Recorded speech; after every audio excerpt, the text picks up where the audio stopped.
ఆఖరిగా మనం రోమపత్రిక 5వ అధ్యాయము లేక 3వ అధ్యాయము 10-11 వచనాలు చదివినప్పుడు దానిలో మాట గ్రహించువాడు ఎవడును లేడు అని ఈ మాట మీరు దైవజనుని ద్వారా విన్నారు, మీరు చదివారు పరిశుద్ధ గ్రంథంలో. అప్పుడు మీకు ఏమనిపించింది? గ్రహించువాడు ఎవడు లేడు అన్నప్పుడు బైబిల్ మీది, దాన్ని చదువుతారు. మీ బైబిల్ చదువుతున్నప్పుడు ఆ మాట మీరు చదివినప్పుడు గ్రహించువాడు ఎవడు లేడు అని వాక్యం మాట్లాడుచున్నప్పుడు ఎవరూ లేరు అన్నప్పుడు అందులో నీవు ఉన్నావా, నేను కూడా ఉన్నానా అనే ఆలోచన నీకు రావటం అనేది సర్వసాధారణమైన విషయం. ఇప్పుడు ఏదైనా మనం పని చేస్తున్నాం అనుకోండి, ఆ పని చిత్తశుద్ధితో చేయాలి. అది కూలి పనే అవ్వచ్చు, అది గవర్నమెంట్ జాబే అవ్వచ్చు, అది ప్రైవేట్ జాబే అవ్వచ్చు, ఇంటిలో వంట పని అవ్వచ్చు, ఇల్లు తుడిసే పని అవ్వచ్చు, చర్చు క్లీన్ చేయటం అవ్వచ్చు, పరిచర్య చేయటం అవ్వచ్చు, ఎవరికైనా భోజనం పెట్టడం అవ్వచ్చు. ఏది చేసినా చిత్తశుద్ధితో చేయాలి, సిన్సియర్గా చేయాలి. ఆ చేసిన వ్యక్తి సిన్సియారిటీని బట్టి, ఆ మనిషి ప్రవర్తన బట్టి ప్రజలు ఆ వ్యక్తిని గమనిస్తారు, గ్రహిస్తారు. ఆ మనిషి గురించి ఎవరైనా తప్పుగా మాట్లాడినప్పుడు ఆ ప్రవర్తన గమనించిన వ్యక్తులు అంటారు, మీరు అట్లా మాట్లాడవద్దు, అతడు అటువంటి వాడు కాదు, ఆమె అటువంటిది కాదు అని చెప్తారు. ఇది సాక్ష్యం. ఎవడునూ లేడు అన్నప్పుడు సాధారణంగా ప్రార్థనకి వస్తూ బాప్తిస్మం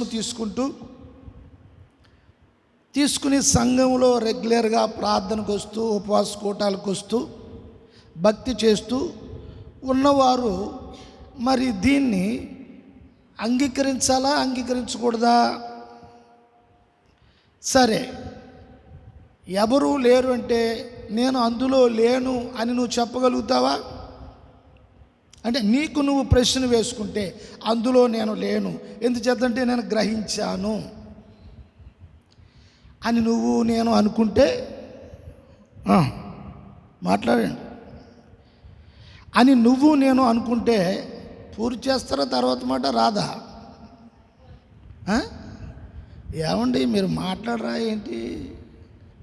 ఈ మాట తర్వాత ఏ మాట వస్తుందో అర్థమవుతుంది కదా. నేను మాట్లాడి తెలుగే కదా, అవునా? అనుకుంటే సరిపోదు. ఎందుచేతంటే మనిషి తన ఊహ ద్వారా, ఇచ్చ ద్వారా, అంటే కోరిక ద్వారా, ఆవేశము ద్వారా, ఉద్రేకము ద్వారా వాక్యము పుట్టదు. ప్రవచనము, వాక్యములు దేవుని స్వాధీనములు ఉండి ఇంచుమించు 1600 సంవత్సరాలు 40 మంది భక్తుల ద్వారా ప్రవచించిన వాక్యాలు, రాయబడిన మాటలు. వ్యక్తులు 40 మంది అయినా వారందరిలో పనిచేసేది ఓన్లీ ఒకే ఆత్మ. అందుకే ఈ బైబిల్ అంతా 40 మంది వ్యక్తులు రాసిన, ఆ 40 మంది వ్యక్తులు రకరకాల పనులు చేసుకుంటూ రకరకాల వర్గాల నుండి వచ్చిన వారు. వాళ్ళు ఒకే కుటుంబం నుంచి వచ్చిన వారు కాదు. రకరకాల వర్గాల నుండి, రకరకాలైన పద్ధతులు, అలవాట్లు, సంప్రదాయాలు వాటిలో నుంచి వచ్చిన వారు. అయితే వ్యక్తులు వేరైనా, నా మాటలు అర్థమవుతున్నాయా? వ్యక్తులు వేరైనా, మనుషులు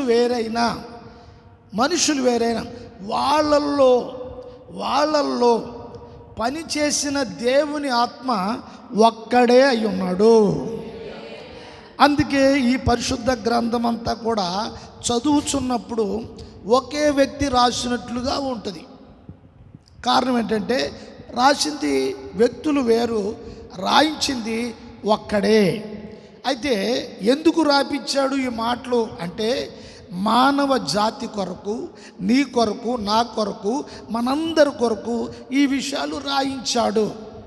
ఇవి మనుషుల కొరకు రాయించిన మాటలే కానీ మరొకటి కాదు. దేవునికి స్తోత్రం. ఈ మాట చదువుతున్నప్పుడు నీవు దీన్ని అంగీకరించాలా అంగీకరించకూడదా అనేది నీ హృదయము, నీ మనసు, నీ మనస్సాక్షి, నీ వ్యక్తిత్వానికి సంబంధించిన విషయం. అర్థమవుతుందా?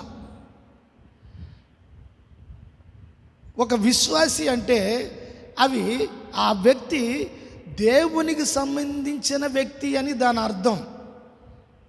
ఏదో ఆ మతంలో నుండి ఇంకో మతంలోనికి జంప్ అయిపోవడం అనేది కాదు దేవుని అందరి విశ్వాస జీవితం అంటే. గమనించాలి. ఏమండి నేను దాంట్లో నుంచి దీంట్లోనికి దిగిపోయానండి, అలాగండి ఇలాగండి అనుకోవడానికి లేదండి. దేవునికి స్తోత్రం. ఎక్కడ కూడా బైబిల్లో ప్రభు మతాన్ని ప్రస్తావించలేదు. మతం గురించి బోధించే వారిని గద్దించాడు ప్రభు. మతంలోనికి తీసుకొచ్చే శాస్త్రులు, పరిసయ్యులు, అంటే ఇప్పుడు మన భాషలో చెప్పాలంటే పాస్టర్స్, మతంలోని తీసుకురావడానికి అవసరమైతే వాళ్ళంతా లోకాన్ని చుట్టిస్తారట.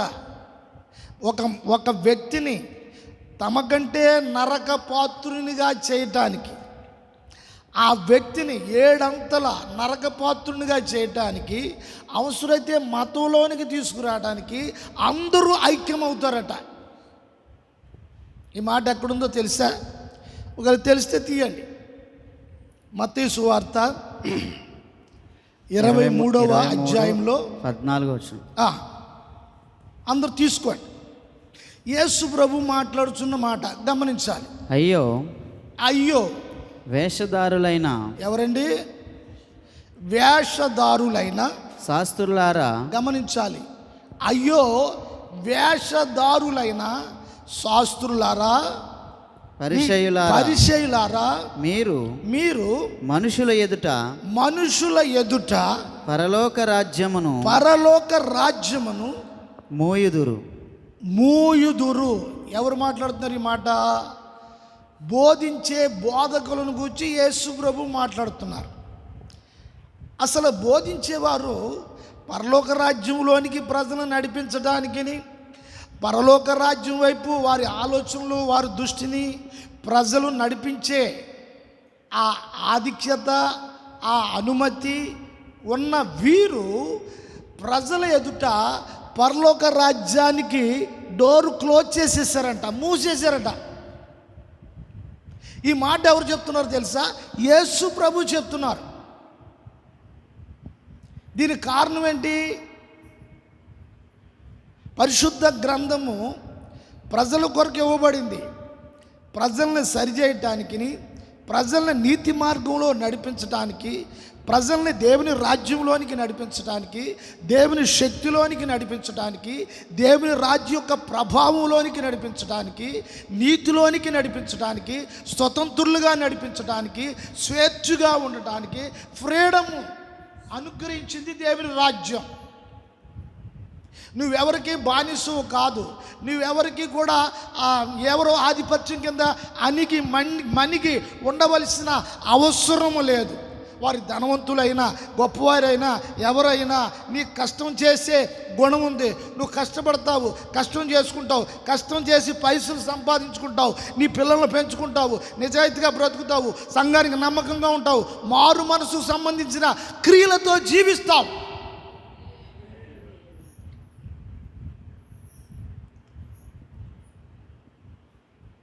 దేవుని రాజ్యం గురించి చెప్తావు. దేవుని రాజ్యం యొక్క క్రియలు నీ జీవితంలో ఉంటాయి. నీ పని చేసే చోట నిన్ను చూస్తున్నప్పుడు యేసు ప్రభును చూసినట్టు యేసు ప్రభు లక్షణాలు నీలో కనబడుతూ ఉంటాయి. దేవునికి స్తోత్రం కలుగును గాక. ఎందుచేతంటే వాక్యాన్ని గ్రహించే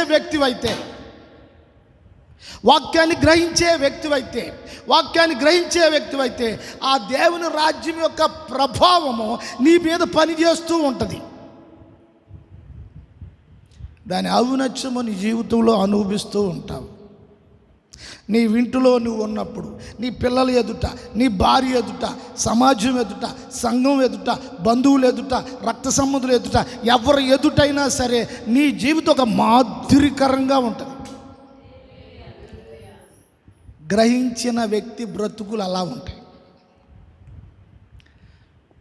ఈ బోధించేవారే వీళ్ళే అడ్డంగా నిలబడ్డారంట దేవుని రాజ్యానికి. ఎంత శోచనీయంగా ఉంది ఈ మాటలు, ఎంత విడ్డూరంగా ఉంది, ఎంత భయంకరంగా ఉంది. ఇప్పుడు మన చేను కంచేస్తాం, బర్రెలు రాకుండా, మేకలు రాకుండా, కుక్కలు రాకుండా కంచేస్తాం. ఒక సామెత ఉంది, కంచే నిజముగా. ఏమా తెలీదా ఇది మాటలు? కంచే నిజముగా చేను మేసిన కాదనేవారు ఎవరు? కాపలాదారుడే దొంగతనం చేస్తే ఇంకెవరితో చెప్పుకోవాలి? చూడండి, ఇక్కడ ఈ శాస్త్రులు పరిసయ్యులు దేవుని రాజ్యాన్ని మూసేశారట. యేసుప్రభు మాట్లాడుతున్నారు అక్కడ. కొంచెం ముందుకు చదవండి. మీరు అందులో ప్రవేశింపరు. ఏంటంట? మీరు అందులో ప్రవేశింపరు. ఎవరంట? ఈ బోధించేవారు పరలోక రాజ్యంలో ప్రవేశించరంట. వీళ్ళు ప్రవేశించు వారిని ఆగుదాం ఒకసారి ఆలోచించండి. ఈ బోధించేవారట వారు పరలోక రాజ్యం మీద వాళ్ళకి విశ్వాసం లేదంట, నమ్మకం లేదంట. పేరుకేదో మొక్కుబడిగా వాళ్ళు యేసు ప్రభు గురించి బోధిస్తారంట, నడుస్తుందంట, నడిపిస్తారంట, బ్రతుకుతారంట, కడుపు కోసం బైబిల్ అడుగుని బతుకుతారట. నేనంటున్న మాటలు కాదు, ఇవి యేసు ప్రభు అంటున్న మాటలు. ఇప్పుడు ప్రజలకేం తెలుసు? వింటారు. యేసు ప్రభు అంటున్నారు, మీరు దేవుని రాజ్యాన్ని మూసేశారు, మీరు వెళ్ళరు సరికదా, వెళ్ళే వాళ్ళు కూడా ఆపేస్తారంటే వీళ్ళు. నువ్వెవరు ఎందైతే విశ్వాసం ఉంచావో ఆపేసేవాళ్ళు ఎవరు? అయ్యప్ప పూజ చేసేవాళ్ళు, మాలలు వేసుకునేవాళ్ళు, అన్యజనులు, చెట్లకు మొక్కేవాళ్ళు, గుడులకు వెళ్ళేవాళ్ళు, వాళ్ళెవరూ కాదంట ఈ మూసేసేది దేవుని రాజ్యం. ఎవరు? బోధకులు మూసేస్తున్నారంట. వేషధారులై ఉంటారంట, భక్తులుగా కనిపిస్తారంట పైకి. మేము యేసుప్రభు గురించి చెప్తున్నాం, మేము బైబిల్లో చెప్తున్నాం, మేము ఇదే చెప్తున్నాం. ఇది నీ వేషధారణ అంతా ఈ లోకంలో చాలామంది అవుతుంది. అది విశ్వాస అయినా, పాస్టర్ గారైనా, ఎవరైనా, సంఘ పెద్ద అయినా, ఎవరైనా సరే ఇక్కడ చాలామంది అవుతుంది, రేపు అక్కడ చెల్లదు. భూమి మీద యేసు ప్రభు శరీరధారిగా ఉండగా ఆయన అంటున్నాడు, పరలోక రాజ్యం వెళ్లకుండా మూసేశారంట. వీళ్ళే మూసేసింది, అన్యజనులు కాదు. యేసు ప్రభు చెప్పుచున్న మాట, ఇది నా మాట. బైబిల్ ఉన్నవారు చదవండి ఒకసారి. అమ్మ కుమారి చదవచ్చును.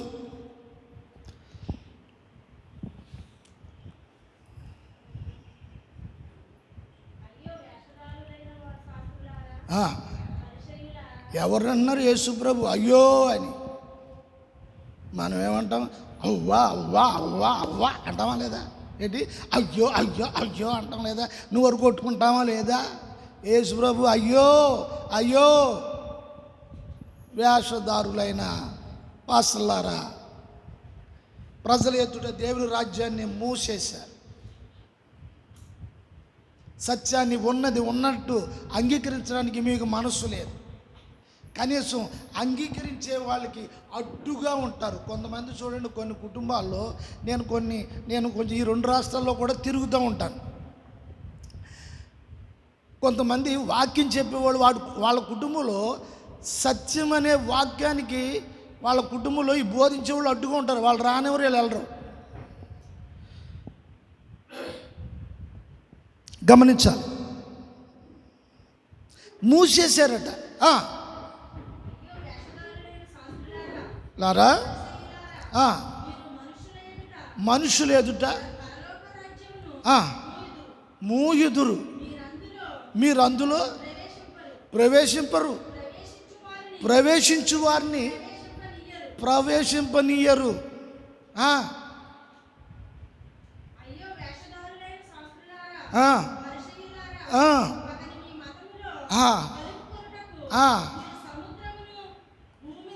సముద్రమును భూమిని చుట్టి వస్తారట. ఇలా చూడండి, ఈ పాస్టర్లందరూ మతంలోకి తీసుకెళ్తారంట కానీ పరలోక రాజ్యం తీసుకెళ్ళరంట.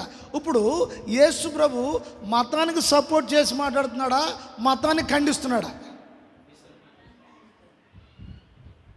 ఏమండి, చూద్దాం, వాక్యం మాట్లాడుకుందాం మనం. అమలు అతడు ఆ మతంలోనికి ఏదో రకంగా మొత్తం మీద దాంట్లోనికి దోసేసి, దాంట్లో కలిపేసి, మసి చేసి, మారేడుకాయ చేసి దాంట్లో ఉంచి అతను వాళ్ళకంటే రెండింతలు నరకపాత్రుడిగా చేస్తారట.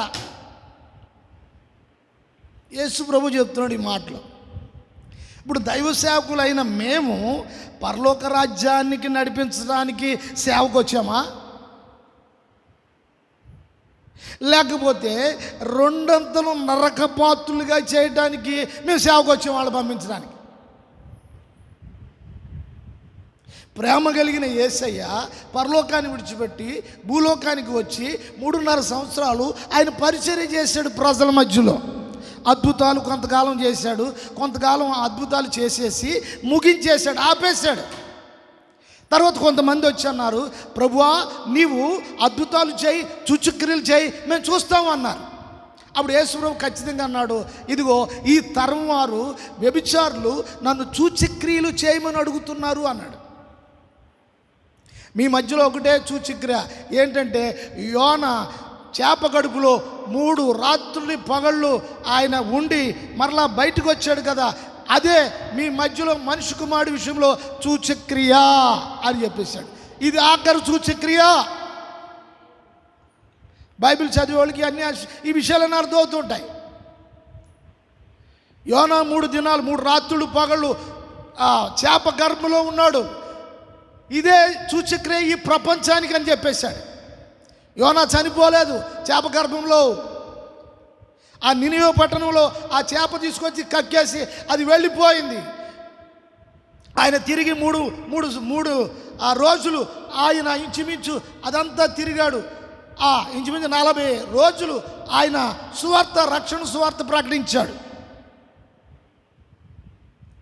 యేసుక్రీస్తు కూడా సమాధి 3 దినాలు ఉండి తిరిగి లేచి ఇంచుమించు 40 దినాలు ప్రజల మధ్యలో అనేక శిశువులకి అనేక మందికి కనిపించి సూచక్రియలు అద్భుత క్రియలు ఎన్నో చేసి ఒక రోజున ఇంచుమించు 500 మంది ప్రజలు చూస్తుండగా పరలోకానికి ఆరోహణమైపోయాడు.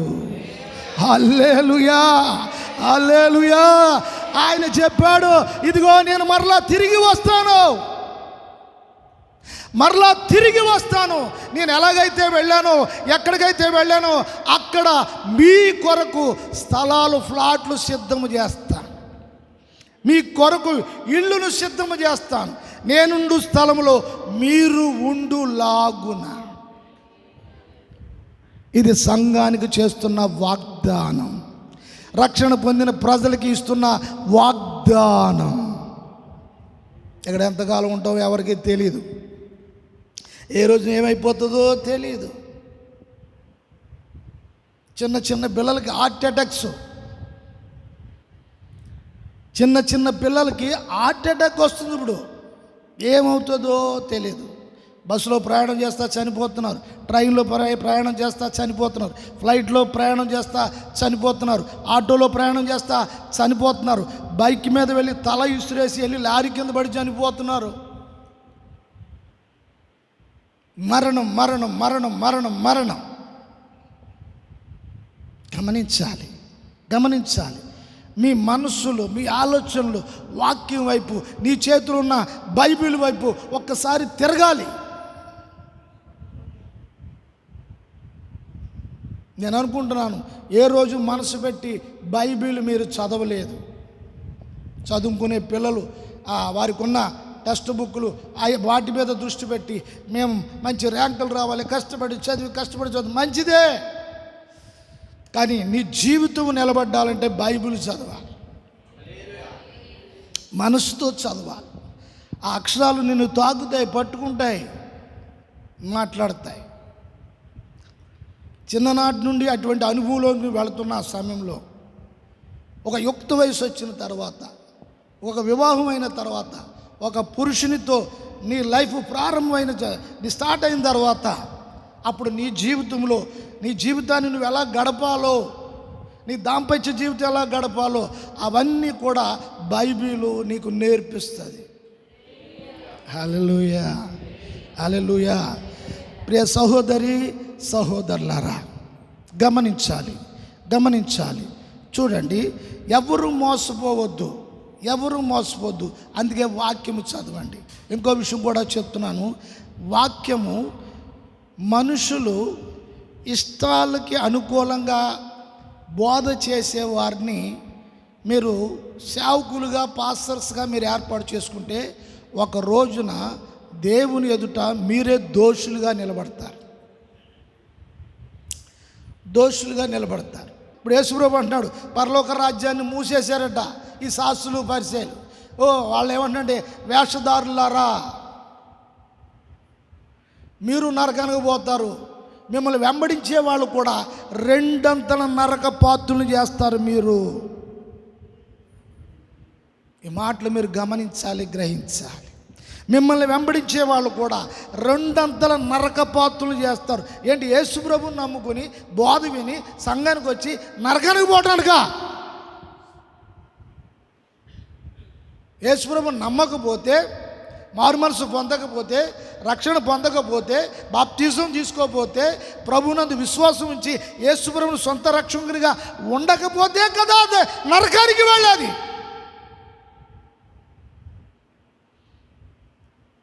ఏదో చర్చుకో, గుడికో, ఏదో దానికి యేసుప్రభు పేరట జరిగే ఆ తతంగం అంతా అక్కడికి వెళ్ళి కూడా వెళితే అక్కడికి వెళ్ళినా కూడా నరకానికేనా?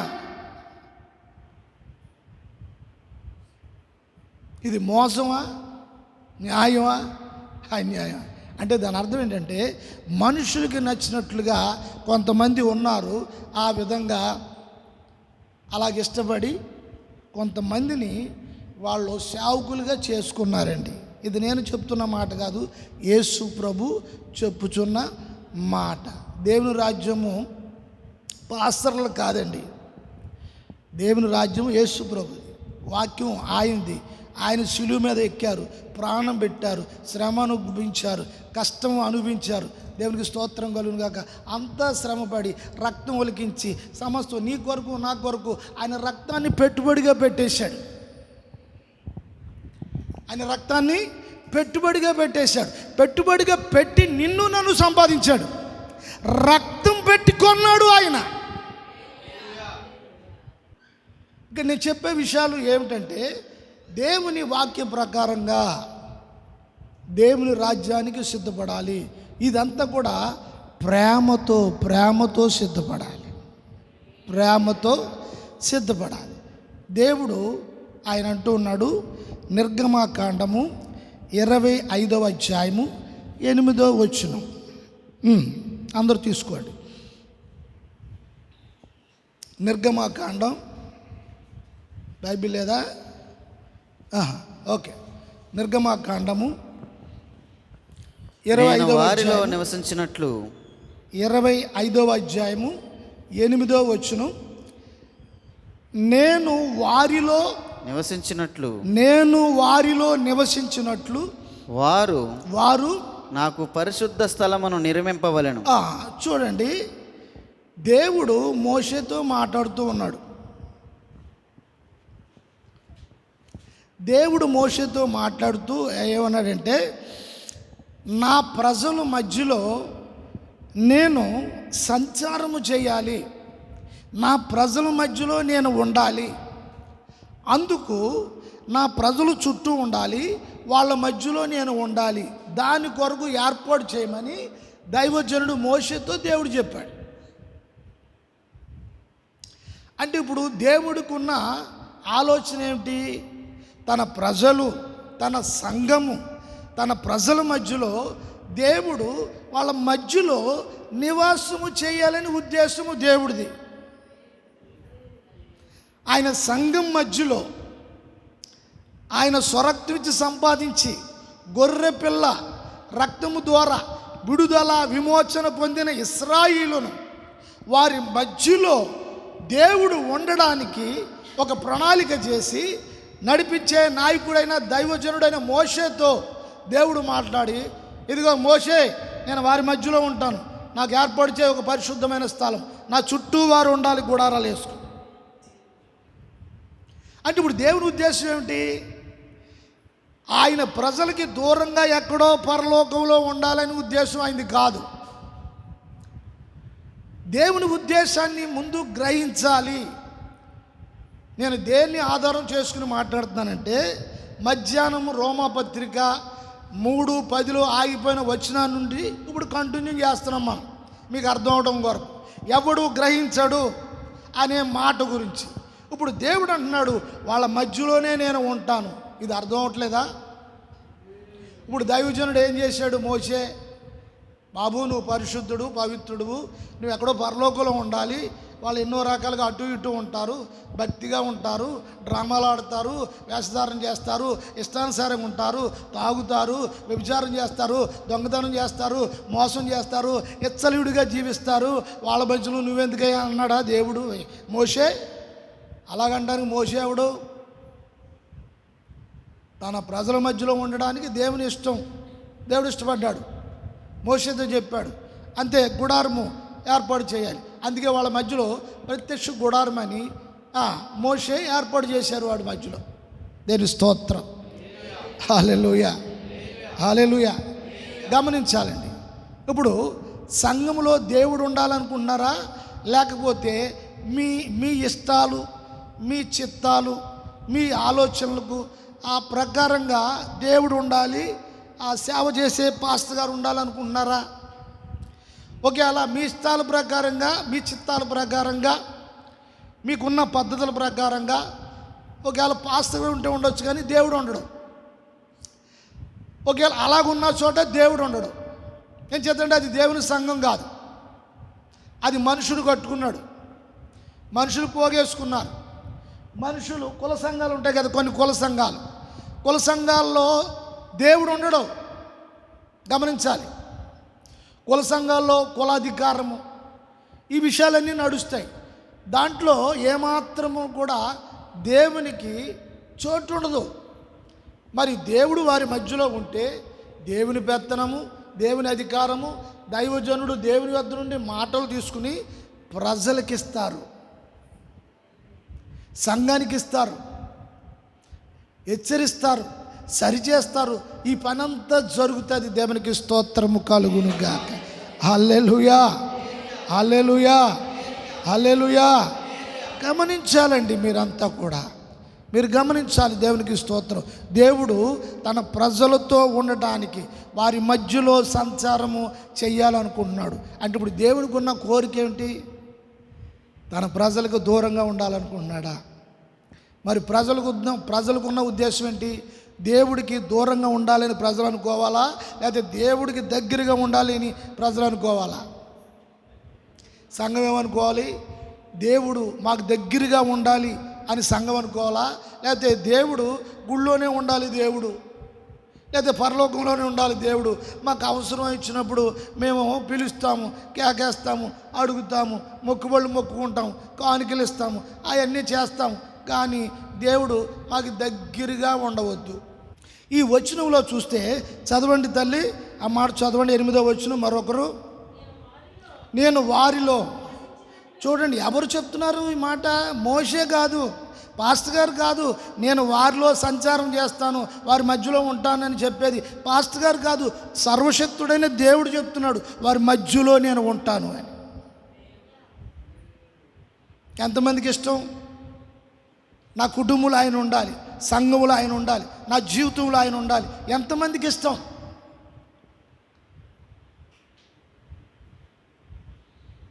ఎంతమంది భర్తలకు ఇష్టం? ఎంతమంది భార్యలకు ఇష్టం? ఎంతమంది పిల్లలకి ఇష్టం? ఇక్కడ ఉన్న జాన్సన్ గారికి ఇష్టమా? ఇక్కడ ఉన్న దాస్పాస్ట్ గారికి ఇష్టమా? ఎంతమందికి ఇష్టం? మనందరం కలిపి వాక్య ప్రకారంగా మనం ఆలోచిద్దాం. నేను కూడా వాక్య ప్రకారంగా ఆలోచిద్దాం. వాక్యం బట్టి ఆలోచింపజేస్తుంది వాక్యం. దీని గురించి ఒకసారి తర్కించుకుందాం మనం. దేవుడు ఏం చెప్తున్నాడో అది చేద్దామా? లేకపోతే మనుషులు కల్పించిన ఆ పద్ధతులను బట్టి మనము ఆ పద్ధతులను అనుసరించి దేవుని మాటను, దేవుణ్ణి పక్కన పెట్టేసి మనం వెళదామా? చూడండి, చదువు తల్లి.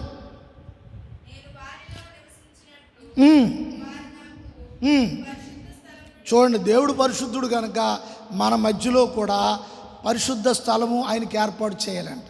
అంటే దాని అర్థం ఏంటంటే, ఇప్పుడు నీలో ఆయనకి స్థలం ఏర్పాటు చేయాలి. నీలో ఆయన పరిశుద్ధుడు. ఇప్పుడు నీలోనికి ఆయన వచ్చాడు అనుకో, నువ్వు అపవిత్రమైన జీవితం కలిగి నువ్వు ఉంటే, ఆయన పవిత్రుడు కనుక ఆయనకి నువ్వు అనుమతిస్తే నీవు పరిశుద్ధుడుగా, పవిత్రుడుగా, పవిత్రురాలుగా నువ్వు కూడా మారిపోతావు కదా. దేవుడు నీ మధ్యలో ఉంటే, దేవుడు నీ మధ్యలో పెట్టుకుంటే నువ్వేమైపోతావు? నీ కుటుంబంలో దేవుడు ఉంటే నువ్వేమైపోతావు? నీవు కూడా యేసులాగా మారిపోతావు. నీ పిల్లలు కూడా యేసులాగా మారిపోతారు. నీ భార్య యేసులాగా మారిపోతుంది. నీ భర్త కూడా యేసులాగా మారిపోతారు కదా కదా. దేవుని స్తోత్రం. 2 సమూయేలు గ్రంథము 7వ అధ్యాయము 7వ వచనం. త్వరగా 2 సమూయేలు గ్రంథం అందరు తీసుకోండి. 7వ అధ్యాయము 7వ వచనం. ఇశ్రాయేలుతో కూడా నేను సంచరించిన కాలమంతయు నా జనులను పోషించుడని. ఏంటండి? స్వచ్ఛంగా మాట్లాడాల మాట. ఇశ్రాయేలుతో కూడా నేను సంచరించిన కాలమంతయు నా జనులను పోషించుడని. ఇప్పుడు నా జనులను పోషించుడని నేను ఆజ్ఞాపించిన ఇశ్రాయేలు గోత్రములలో ఎవరితోనైనను దేవదారుమయమైన మందిరం ఒకటి మీరు నాకు కట్టింపకపోతిరే అని నేనెన్నడైనను అనియుంటినా. దేవుడు మాట్లాడుతూ ఉన్నాడు. చూడండి, దేవుని స్తోత్రం. దేవుడు ఇశ్రాయేలుతో కూడా, ఆయన కూడా వాళ్ళతో కూడా నడిచి వస్తున్నాడు. దేవుడు ఐగుప్తు నుండి గొర్రె పిల్ల రక్తం ద్వారా విమోచింపబడి లక్షల మంది ప్రజలు ఐగుప్తుని విడిచి కానానుకు ప్రయాణం అయ్యారు. 9 అద్భుతాలు జరిగినా కూడా ఫరో రాజు వారిని విడిచిపెట్టలేదు. 10వ అద్భుతం ఏమిటంటే, గొర్రె పిల్లను వధించి రక్తం చిందించిన తర్వాత అప్పుడు వాళ్ళు ఐగుప్తు దేశం విడిచిపెట్టడానికి ఫరో అనుమతి ఇచ్చాడు. వాళ్ళు విడుదల పొంది వస్తున్న సమయంలో ఈ లక్షల మంది ప్రజల మధ్యలో దేవుడు కూడా వాళ్ళతో కలిసి వచ్చాడట. హల్లెలూయా. చూడండి, వాళ్ళతో కూడా నడిచి వచ్చాడు. మనం నిర్గమకాండం 25:8లో చూస్తే వాళ్ళ మధ్యలో దేవుడు సంచారం చేసి నివాసం చేయాలనుకుంటున్నాడు. ఇశ్రాయేలు ప్రజలు నడుచుకుంటా అరణ్యం ఉండగా, ఎడారి గుండగా వాళ్ళు వస్తుంటే వాళ్ళతో కూడా నడుచుకుంటా దేవుడు వచ్చాడని మనం సమూయేలు గ్రంథంలో చూస్తూ ఉన్నాం. అంటే దేవుడు తన భక్తులతో దూరంగా ఎక్కడో ఉండి తన భక్తులను చూడడానికి ఇష్టపడట్లేదు. తన భక్తులతో, తన ప్రజలతో దేవుడు కూడా ఉండాలి అని అనుకుంటున్నాడు. స్తోత్రం. హల్లెలూయా. ఆదికాండం 18వ అధ్యాయం 1వ వచనం. ఆదికాండము 18వ అధ్యాయము 1వ వచనం. మరియు ఉమ్, మామ్రే దగ్గరనున్న ఉమ్. మంచిగా చదవాల మాటలు. మమ్రే దగ్గరున్న సింధూర వనములో సింధూర వనములో అబ్రహాము ఎండవేళ గుడారము బయట కూర్చుని ఉండగా యెహోవా అతనికి కనబడెను. యెహోవా అతనికి కనబడెను. చాలు చూడండి, అబ్రాము విశ్వాసులకు తండ్రి, అబ్రాము విశ్వాసులకు మూల పురుషుడు. ఇప్పుడు విశ్వాసం అందలి ఉన్న వ్యక్తులు వద్దకు దేవుడు వచ్చి అబ్రాము గుడారము, బిల్డింగ్ కాదు అది, టెంట్, ఆ టెంట్లో నివాసం చేస్తున్నాడు అబ్రాము. ఆ టెంట్ వాకిటి బయట దేవుడు వచ్చి నిలవబడ్డాడు అని వాక్యం చదివాం. అంటే ఇప్పుడు దేవుని యొక్క లక్షణము, గుణం ఏమిటి? ఆ విషయాలు చెప్పడానికే నేను చెప్తున్నాను. దేవుడు ప్రేమ కలిగిన వాడు. ఆ ప్రేమ ఎవరి మీద అంటే ప్రజల మీద, తన ప్రజల మీద ప్రేమ ఆపచ్చి కలిగిన వాడు. ప్రజలంటే ఆయనకి ప్రాణం, ప్రజలంటే ఆ ప్రాణం పెట్టే అంత ప్రేమ. ప్రజల కోసం, ఆయన ప్రజల కోసం పరలోకంలో మహిమను కూడా విడిచిపెట్టేసుకోవడానికి సిద్ధమైపోయాడు. ఒక్కరోజు, ఒక్క ఆదివారం కొరకు మనకి ఏదైనా చిన్న ఫంక్షన్ తగిలిందనుకో, ఆదివారం ఆరాధన కాలుతో తొంతాం. ఇలాగ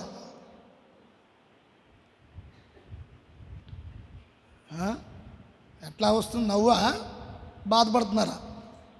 బాధపడితే ఇప్పుడు బాధపడద్దు, గమనించాలి. పరలోకములో దూతలు, పాపము లేని పరిశుద్ధ దూతలు, ఆయన యెహోవా పరిశుద్ధుడు, పరిశుద్ధుడు, పరిశుద్ధుడు, పరిశుద్ధుడు.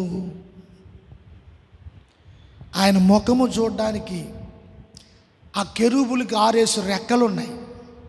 సింహాసనాసీనుడై ఉండి తేజోమయమైన ప్రకాశమానమైన ఆ సింహాసనంలో ఆయన కూర్చుంటే ఆయన ముఖాన్ని చూడడానికి దేవదూతలు, వాళ్ళకి శక్తి లేదు. వాళ్ళ పాపం లేని దూతలు, పరిశుద్ధులైన దూతలు 2 రెక్కలతో కళ్ళు మూసుకున్నారు, 2 రెక్కలతో వాళ్ళ కాళ్ళను కప్పుకున్నారు. పరిశుద్ధుడైన దేవుని ఎదుట వాళ్ళ కాళ్ళు కనబడకూడదని 2 రెక్కలతో కాళ్ళు కప్పుకున్నారు, 2 రెక్కలతో కళ్ళు కప్పుకున్నారు, 2 రెక్కలతో ఎగురుతూ ఎగురుతూ ఎగురుతూ యెహోవా పరిశుద్ధుడు, పరిశుద్ధుడు అని గాన ప్రతిగానములు చేస్తూ ఉన్నారు. అంత మహిమ పొందుతున్న వాడు ఆ మహిమంతా కూడా విడిచిపెట్టేసి ఆయన ప్రజల కొరకు, ఆయన మధ్యలో, వాళ్ళ మధ్యలో ఉండటానికి ఇష్టపడ్డాడు.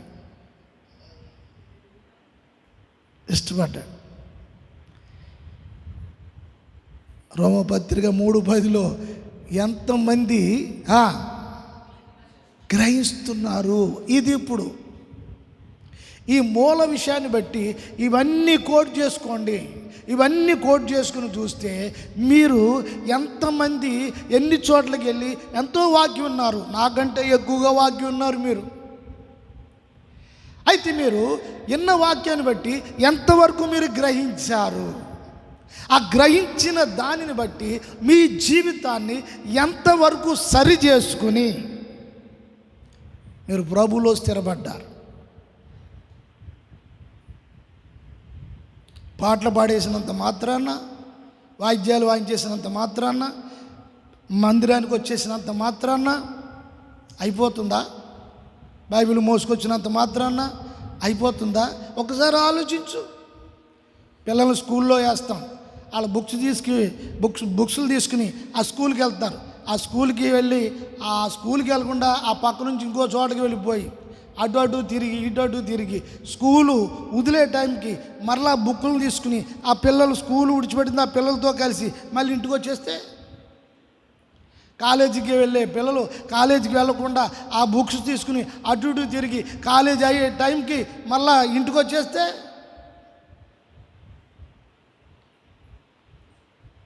ఒకసారి ఆలోచించండి. ఏమన్నా ఒకసారి ఆలోచించే, నువ్వు బైబిల్ పట్టుకు వెళ్తున్నావు, మందిరానికి పట్టుకు వెళ్తున్నావు, సరే అక్కడ బోధిస్తున్నారు, ఆ బోధించే విషయాలు నువ్వు గ్రహించకపోతే, సరే వాళ్ళు ఏదో రాంగు డాక్టరేన్స్ అంటే తప్పుడు సిద్ధాంతాలు వాళ్ళు బోధిస్తున్న ఆ సమయంలో తప్పుడును ఆ తప్పుడు విషయాలను నువ్వు కూడా సమర్థించి వెళుతున్నావంటే ఇప్పుడు నీలో ఉన్న ఆత్మ తప్పుడు ఆత్మ, సత్యస్వరూపైన ఆత్మ.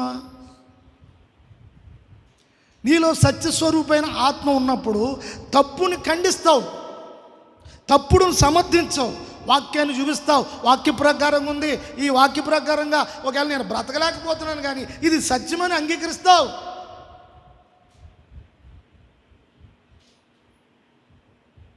ప్రపంచానికి ఒక సవాలు విసిరాడు ఆయన, నాలో పాపం ఉందని ఎవడన్నా రుజువుగా చేయగలడా? ఈ మాట నన్ను చాలా ఆకర్షించేసింది నా చిన్నతనంలో. ఏంటి ఆయనలో పాపం లేదా? ఆయన సవాలు ఇస్తాడు, పాపం లేదా? మధ్యాహ్నం ఉన్నాం కదా, సూలమతి చెప్పింది ఏమంది? నా ప్రియుడు, చెప్పండి, నా ప్రియుడు.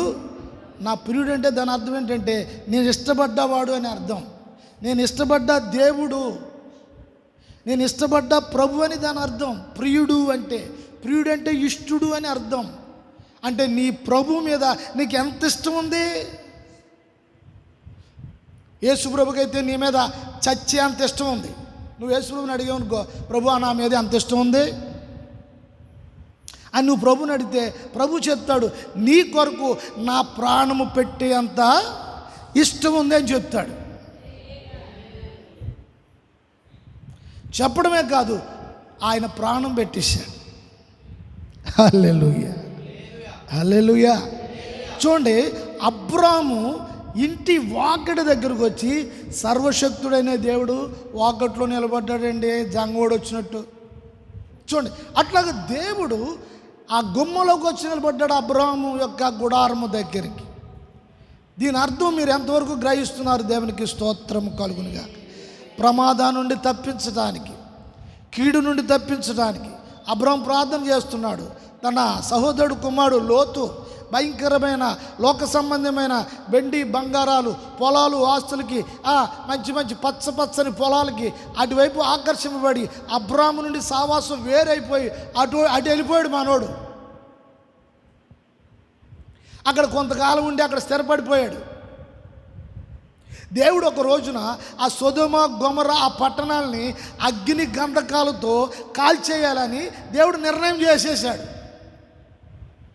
ఆ విషయం అబ్రాహాముకు తెలిసింది. ఇక అబ్రాహాము ప్రార్థన చేయడం మొదలెట్టాడు.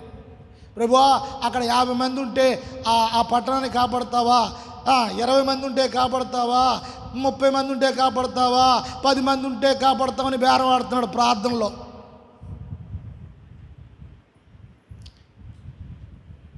దేవునితో సావాసం చేసేవారికి వాళ్ళ మనసు ఎలా ఉంటుందో తెలుసండి? ఎవరైనా తగలడిపోతున్నారంటే, నాశనం అయిపోతున్నారంటే వాళ్ళు చాలా వేదన కలుగుతుంది వాళ్ళ మనసులో. నువ్వు సాతానుతో సహవాసం చేస్తున్నావు అనుకో, ఎవరన్నా తగలడిపోయి పాడైపోతున్నారనుకో, బలిగయ్యింది. ఏమైంది? చెరగాలి, ఎవరి కొలం చెరగాలి, దవని కొలం చెరగనండి, చెరగ నొక్కేసే.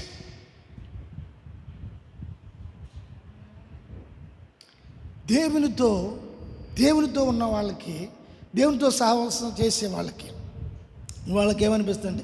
వాళ్ళు పాడైపోతున్నారు ప్రభువా, వాళ్ళు పాడైపోతున్నారు, అది నేను చూడలేకపోతున్నాను ప్రభువా అని కన్నీరు కాచి ప్రార్థన చేస్తూ ఉంటారు. కొన్ని సందర్భాల్లో వాళ్ళు ఎదురు పడితే వాళ్ళు హెచ్చరిస్తారు. అబ్రాహాము దేవునితో సహవాసం చేసేవాడు. ఇప్పుడు ఇతను ఏం చేస్తున్నాడు? ఆ లోతు కుటుంబం అంతా కూడా అగ్ని గంధకాలకు పాలైపోయే పరిస్థితులు వచ్చేసినాయి. లోతు గారు భార్య ఉంది, కొంచెం పెంకు టైపు. ఏం టైపు? కొంచెం పెంకు టైపు, నోరు పెద్దది, కదిపితే కంప. నోరు ఇప్పిందా 7 రోజుల వరకు ఆపదు. ఇంకా 7 రోజుల వరకు తగలడిపోతూ ఉంటుంది. లోతు గారేమో నీతిమంతుడు, గ్రామం తగలడిపోతూ నోరిప్పిందంటే మంచి పాలు అమ్మి, పెరుగు అమ్మి, అయ్యి అమ్మి, ఇవి అమ్మి, వెండి బంగారం కూడబెట్టి ఆ వ్యాపారం చేసి ఈ వ్యాపారం చేసి కూడబెట్టి మొత్తం మీద పెట్టింది, బాగా దాసింది. దేవుడు అన్నాడు, ఇదిగో ఈ పట్టణాన్ని అగ్ని చేత కాల్చబడతాను. లోతు మీరు బయటకు వచ్చేసేయండి, ఆ పట్టణం విడిచిపెట్టేసి. సరే, దేవుని మాటకు లోబడ్డాడు లోతు. ఆ పట్టణం విడిచి పిల్లలు తీసుకుని వచ్చేస్తున్న ఆ సమయంలో మరి ఈవిడేం చేద్ది, ఆ పక్కన ఆ పోపుల డబ్బాల్లో, ఆ వంట గదుల్లో, ఆ కుండల్లో, ఇక్కడ అక్కడ దాసింది బంగారం ఇలాగ సంపాదించి. దేవుడు దాని మీద ఆ అగ్గిని కురిపించి ఆ ఊరిని తగలబెట్టేస్తాడని తెలిసిన తర్వాత ప్రాణం కంటే డబ్బు గొప్పదా అమలు? మీరు ఎవరు ఏం మాట్లాడట్లేదు, దేవుని స్తోత్రం. పొద్దుటేమో ఊగిపోయారు. ఈ ఊగిపోవటం అంతా నిజమేనా ఇది?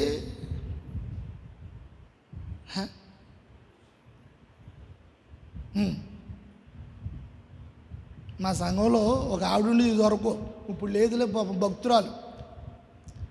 ఏడుస్తూ ప్రార్థన చేసేది అంతమంది. నేను మాట్లాడుతుంటే ఏడుస్తుందో నవ్వుతుందో తెలియదు. నన్ను మాట్లాడినిచ్చేది కాదు, ప్రార్థన చేసేస్తా ఉండేది. ఒకసారి నేను అనుకున్నాను, మొత్తం మీద చాలా కన్నీరుతో ప్రార్థన చేస్తుంది దేవుడి, మంచి భక్తురాలు. నేను దేవుడిని ఏంటి, ఆ లోపల హృదయంలో ఏముందో చూడడానికి.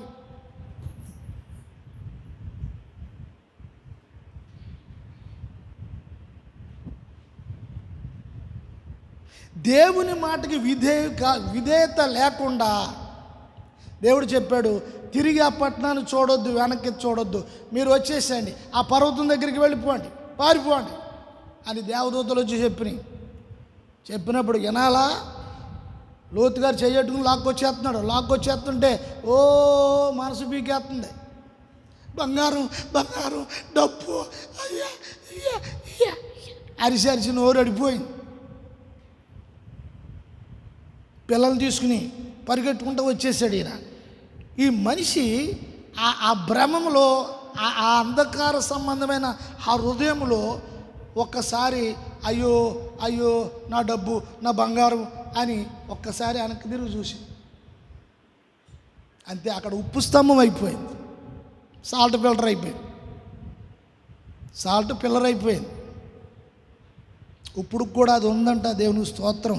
జనాలు కొంతమంది అసలు ఒప్పుకుంటుందో లేదని నాలుగు పెట్టి చూస్తున్నారంట, కసిగా ఉన్నారు. బైబిల్లో అన్నీ కూడా చరిత్రలు అన్నీ అక్షరాలుగా జరిగినవి ఉన్నాయి. దేవునికి స్తోత్రం కలుగును గాక. హల్లెలూయా. ఇప్పుడు అబ్రాము ప్రార్థన చేసి అబ్రాము ప్రార్థన బట్టి లోతు పిల్లలు రక్షించబడ్డారు. అర్థమవుతుందా? నువ్వు దేవునితో సహవాసం చేసే ఆ స్త్రీ అయినా పురుషులైనా ఎదుటివారు నాశనం అయిపోతుంటే వాళ్ళ కొరకు కన్నీరు కారుస్తావు, ప్రార్థన చేస్తావు. దేవునికి స్తోత్రము కలుగును గాక. హల్లెలూయా, హల్లెలూయా, హల్లెలూయా. యెషయా గ్రంథం 57, యెషయా గ్రంథం 57 7వ వచనం. యెషయా గ్రంథము 57. దేవునితో నడుచుట, దేవుడు మన మధ్యలో సంచరించుట అనే అంశాలు మనము చూద్దాం. మీరు ఎంతవరకు గ్రహించాలి, ఎంతవరకు గమనించాలి, ఎంతవరకు మీరు గుర్తిస్తున్నారు? మహాగణుడును, చూడండి, మహాగణుడును, మహోన్నతుడును, పరిశుద్ధుడును, నిత్య నివాసి అయిన వాడు. చూడండి, ఆయనకున్న బిరుదులు చూడండి. నిత్య నివాసి అయిన వాడును ఇలాగు సెలవిచ్చున్నాడు. చూడండి, ఇప్పుడు ఈయన ఇలాగ సెలవిచ్చుచున్నాడట, తన ప్రజలకు ఇలాగ సెలవిచ్చుచున్నాడు. ఏమంటున్నాడండి? నేను మహోన్నతమైన పరిశుద్ధ స్థలములో నివసించువాడును నేను. అయినను, చూడండి, ఆయనను వినయము గలవారి.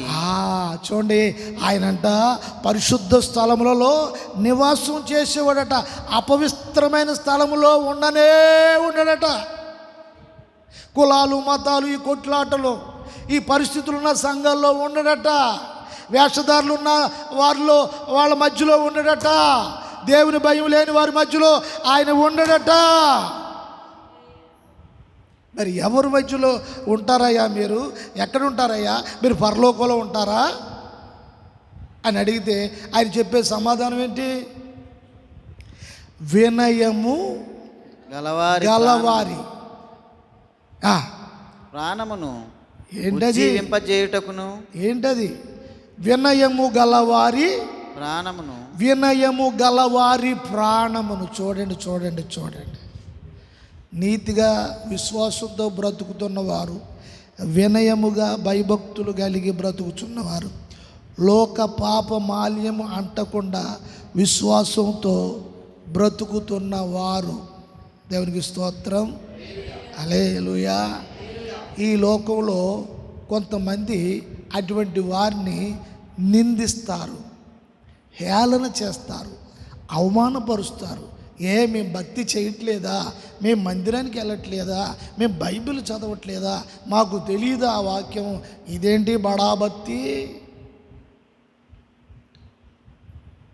ఆ మాటల చేత కొన్ని సందర్భాల్లో విశ్వాసంతో ఉన్నవారు ఈ ఈ ఈ యొక్క డామినేషన్ బట్టి మనసులో కృంగిపోవడం అనేది జరుగుతుంది. కొంతమంది అలా కృంగిపోతారు. అయినను ప్రభు వాక్యాన్ని బట్టి ధైర్యము తెచ్చుకుంటారు. ధైర్యము తెచ్చుకుని వినయముతో వారు జీవిస్తూ ఉంటారు. అయితే ప్రాణము సొమ్మసిల్లిపోతుంది కొన్ని సందర్భాల్లో, వాళ్ళకున్న వ్యతిరేకమైన పరిస్థితుల్లో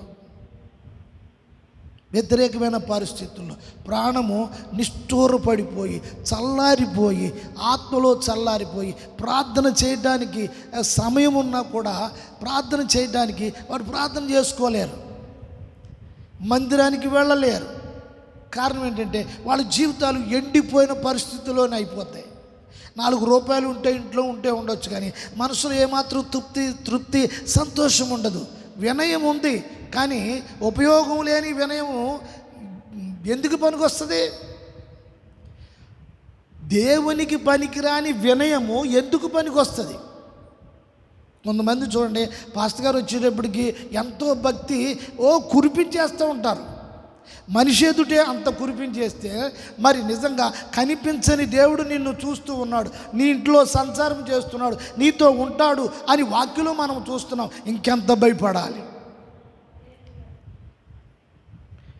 భయపడాలి? నీ విశ్వాసానికి సంబంధించి, నీ రక్షణకు సంబంధించి, నీ భక్తికి సంబంధించిన విషయాలు ఇవన్నీ కూడా.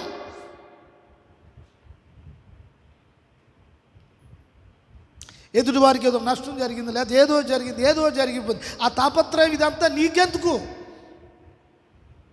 దేవునితో సహవాసం కలిగి నీవు ఉంటున్నప్పుడు ప్రార్థన చేయాలి. వాళ్ళు పాడైపోతున్నారు. ఉపవాసం ఉండి, అవసరమైతే ఓపుకుంటే ఉపవాసం ఉండి ప్రార్థన చేయాలి. దేవునికి స్తోత్రం. మహాదేవుడు పరిశుద్ధుడు, దేవునికి స్తోత్రం. వినయము గలవారి ప్రాణం విసుగుపోయి ఉంటున్న సమయంలో వాళ్ళ ప్రాణాలకి ఉజ్జీవాన్ని ఇస్తున్నాడట ఆయన.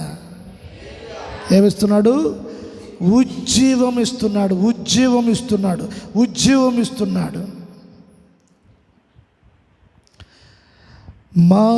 మహాగణుడవు, మహోన్నతుడవు,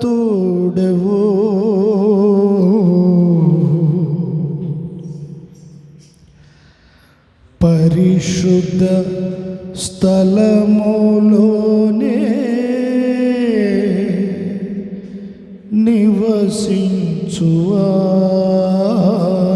నివసించువాడవు,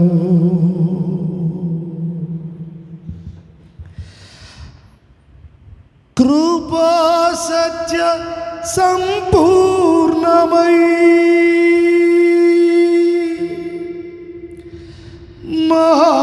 మధ్యలో నివసించుట న్యాయమా? నన్ను పరిశుద్ధ పరచుటే నీ ధర్మమా? మీ గుండెల మీద చేసుకుని ఈ మాట నాతో చెప్పండి, నేను చెప్తాను. నన్ను మీ గుండెల మీద మీ కుడి చేయి వేసుకోండి, కళ్ళు మూసుకోండి.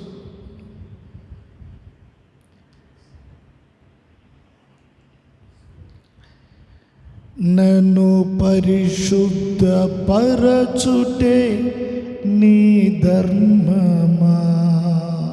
మీ మనసులో అనుకోవాలి, నన్ను పరిశుద్ధపరచు ప్రభువా,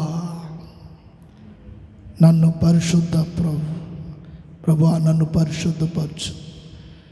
నీ మాటలు ఉన్నది ఉన్నట్లుగా నేను అంగీకరించటానికి నా మనసు, నా ఆలోచనలు తిరుగుబాటు చేస్తున్నాయి నీ మాటలకు.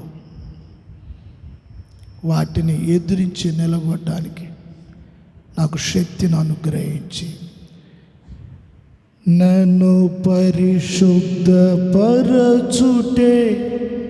నీ ధర్మమా.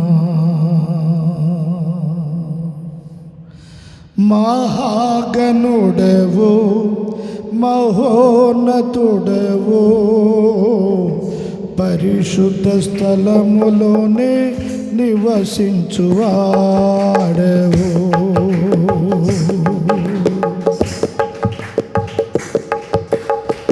వినయము గలవారిని తగిన సమయములో హెచ్చించువాడవని.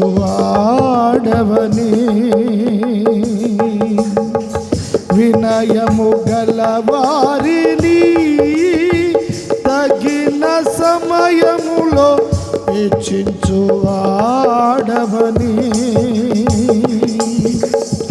నీ సముఖములో సజీవ సాక్షినై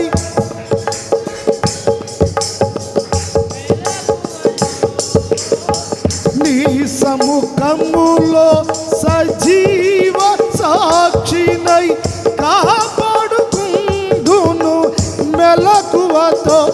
హల్లెలూయా, ఆమేన్, హల్లెలూయా.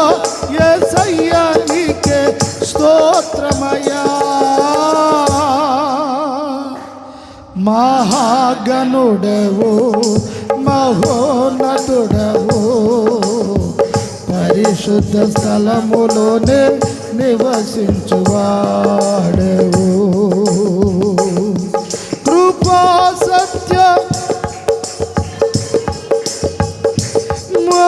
మధ్యలో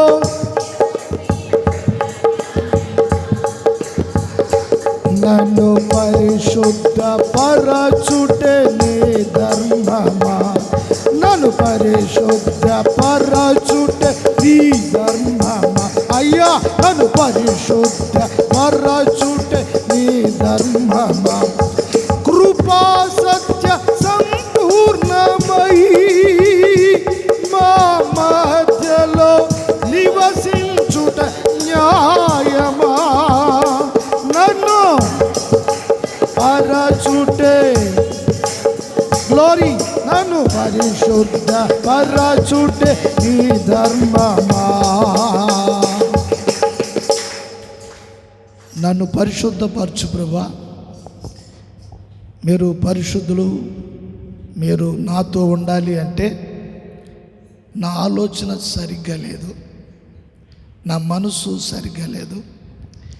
నా మనసు దురాశలతో, విర్రవీగుతున్న దుష్టత్వంతో, దుర్మార్గపు స్వభావంతో, నా హృదయం అపవిత్రతతోటి నింపబడి ఉంది. నన్ను పరిశుద్ధపరచు ప్రభువా.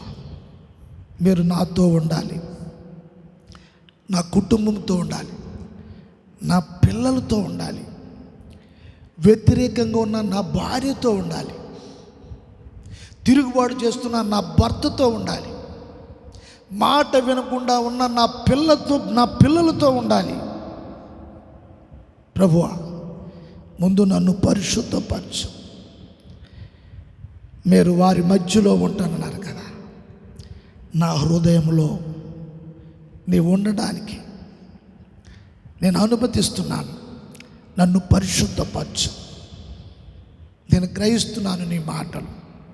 స్తోత్రం. హల్లెలూయా. వినయము కలిగిన మనసు గలవారి ప్రాణములు ఉజ్జీవపరుస్తాడు.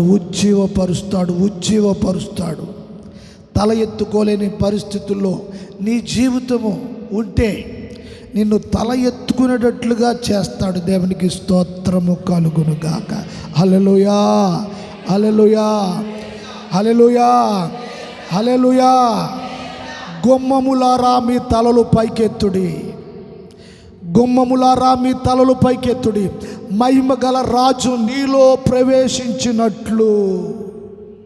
గుమ్మములారంటే మీ హృదయపు ద్వారం, నీ హృదయపు ద్వారము.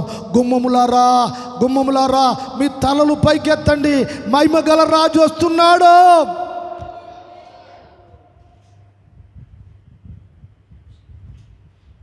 గడియలు వేసి ఉన్నాయి, గెడలు పెట్టి ఉన్నాయి కొంతమంది జీవితాలలో. వాక్యం అంటూ ఉంది, ఆ పరిశుద్ధుడు నీలోనికి రావడానికి ఆయన సిద్ధంగానే ఉన్నాడు. నీ అనుమతి కోరుతున్నాడు. దేవుడు ఎప్పుడు కూడా బలవంతంగా ఆయన నిన్నేమి లోపరుచుకోరు. ఆయన మాట్లాడతారు. ఆయన మాట్లాడినప్పుడు ఆ మాటలు నువ్వు గ్రహిస్తే ఏంటండి, ఆ మాటలు నువ్వు గ్రహిస్తే. గ్రహించువాడు ఎవడైనా ఉన్నాడా? నీతిమంతుడు ఒక్కడైనా ఉన్నాడా? యేసు రక్తము ద్వారా నేను కడగబడిన వాడిని నీతిమంతుడిగా ప్రభు నన్ను ఎంచాడు. ఓ సాతాను అంటుంది, ఓ నువ్వు దుర్మార్గురాలువు, నువ్వు దుష్టురాలువు, నువ్వు దుష్టుడువు, నువ్వు పాపాత్ముడవు. సాతాను నీ మీద ఫిర్యాదులు చెప్తుంటే యేసుక్రీస్తు తన రక్తము ద్వారా నిన్ను విడిపించి నిన్ను నీతిమంతుల జాబితాలోనికి పెట్టాడు. ఓ సాతానా, ఇదిగో నా రక్తం ఇచ్చి నా బిడ్డలు నేను కన్నాను, లేదా నా బిడ్డలను నేను కడిగాను, శుద్ధులుగా చేశాను, నీతిమంతులుగా చేశాను. ఇంకా అది అప్పుడు నోటి మీద ఏలేసి కూర్చుంటా. వాళ్ళ బలహీనతలు, వాళ్ళ లోపాలు తీసుకొచ్చి చూపిస్తుంది. ఇదిగో ఆడటువంటి వాడు, ఇది ఇటువంటిది, ఇలాగని సాతాను చెప్తుంటే అప్పుడు యేసు ప్రభు అన్నాడు, ఇదిగో వాళ్ళ కొరకే నా రక్తాన్ని చిందించాను, వాళ్ళు నేను ప్రేమించాను, వాళ్ళని విడిపించాను, వాళ్ళ మీద నాకు ఎంతో ప్రేమ ఉంది, అందుకొరకే పరలోకం విడిచిపెట్టేశాను, వచ్చేసాను, సిలువలో నా ప్రాణం పెట్టేశాను, ఇగో మేకులకి నా చేతులు ఇచ్చాను, బళ్ళానికి నా పక్కలో పడవడానికి అనుమతించాను, నా వస్త్రాలు లాగేసుకోవడానికి అనుమతించాను, నా చెంపల మీద పెరికేసి చెంపల మీద కొడుతున్న వారికి అనుమతించాను, ఉమ్ములేసే వారికి అనుమతించాను, ముళ్ళ కిరీటం పెట్టి వారికి అనుమతించాను. ఇదంతా వారి మీద ఉన్న ప్రేమ, వారి మీద ఉన్న ప్రేమ.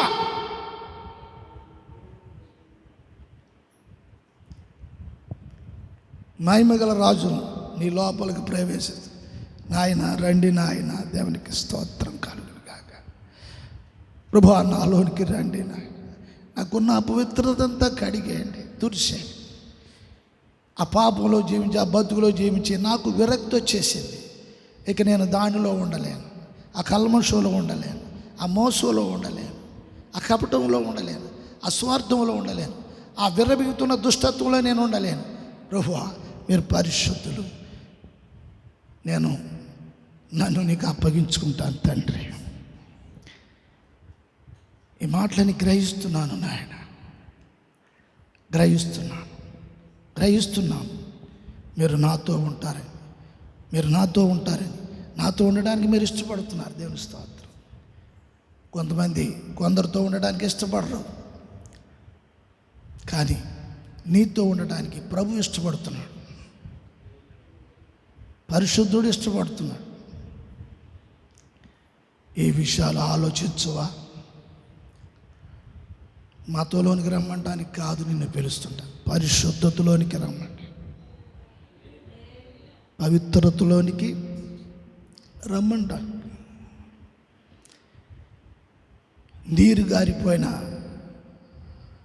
నీ మనస్సును, నీ ఆత్మను మరలా ఉజ్జీవపరచటానికి మళ్ళీ నువ్వు కదిలించబడాలి. నువ్వు ప్రభుకు ఒక సాధనంగా ఉండాలి, ప్రభుకు ఒక కేంద్రంగా ఉండాలి నీ జీవితాలు. భవిష్యత్తులో అభివృద్ధి పరచబడాలి. నీ ఆలోచన పవిత్రంగా ఉండాలి, నీవు చేసే పని పవిత్రంగా ఉండాలి, దాంట్లో నిజాయితీ ఉండాలి, దాంట్లో దేవుని కార్యము వెలువడపరచాలి. దేవునికి స్తోత్రం. ఎక్కడేసిన గొంగలు ఎక్కడే అనేది కాదు, దేవుడికి ఇచ్చే స్థానము దేవుడికి ఇవ్వాలి నీ జీవితంలో. కరోనా చదవండి. ఎవడు నీతిమంతుడు లేడు, ఒక్కడును లేడు. చూడండి, ఇన్ని సంఘాలు ఉన్నాయి, ఇంతమంది పాస్టర్స్ ఉన్నారు, ఇంతమంది విశ్వాసులు ఉన్నారు, ఒక్కడు లేడంటే ఎంత ఘోరాతి ఘోరము. ఒక్కసారి మనము ఆలోచించవలసిన అవసరం మనకు లేదా? నీ చేతిలో ఉన్న బైబిల్ బట్టి చదివి నీతిమంతుడు లేడు, దీన్ని ఆలోచించరా? అయ్యో పాపాన్ని విడిచిపెట్టానే, విగ్రహారాధన విడిచిపెట్టామే, మారుమనసు పొందామే, లోకాశను విడిచిపెట్టామే, పౌత్రులుగా ఉన్నామని అనుకుంటున్నామే, నీతిమంతులుగా ఉన్నామని అనుకుంటున్నామే, దేవుని ఆరాధిస్తున్నాను అనుకుంటున్నానే. అయితే ఇప్పుడు వాక్యం ఎలాగంటుంది? ఇప్పుడు ఈ జీవితము ఈ వాక్యానికి సరిపోతుందా లేదా? కొలత వేసుకోవాలా లేదా? దేవుని వాక్యం అనే కొలబద్ద పెట్టుకుని చూసుకోవాలా లేదా? ఇప్పుడు నీళ్లు కడుతున్నప్పుడు మేస్త్రి ఏం చేస్తాడు? కొలబద్ద పెడతాడు, వడంబిగా వదులుతాడు, దేవునికి స్తోత్రం కలుగును గాక. ఇలా ఎన్నో కొలతలు ఉంటావు ఒక ఇల్లు కట్టడానికి. మరి దేవుని మందిరముగా, దేవుడు నివాస స్థలముగా నీవు కట్టడానికి వాక్యపు కొలతలు ఉంటాయి. ఆ కొలతలకు నువ్వు సరిపోతున్నావా లేదా? అదే విషయం అంటున్నాడు. మీరు